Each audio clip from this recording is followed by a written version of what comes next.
Let's talk about the road to 270. That's the most important thing. It is. As you just noted, we made a couple changes in our battleground map. You see here that Nevada is now back in battleground status and Florida back in battleground status.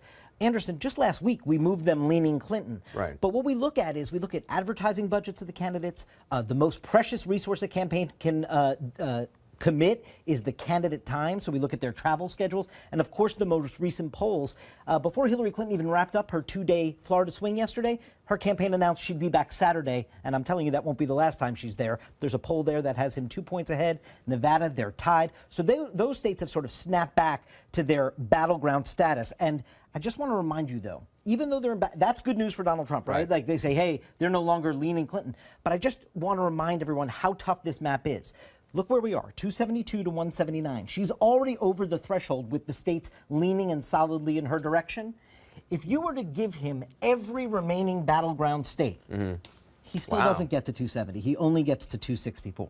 So what would he have to do? I mean, let's look at the new polling for the battleground states. So we do have a few new polls out today. Let's start in North Carolina. That's where Hillary Clinton was today. She's showing a 4-point edge, 47% to 43% in the new Quinnipiac poll. This is where she was with Michelle Obama. This is the state they want to recreate the Obama coalition in. He won it in 2008, just lost it in 2012. She looks to have an edge there. Here's one of those states you said that might be acting downright blue.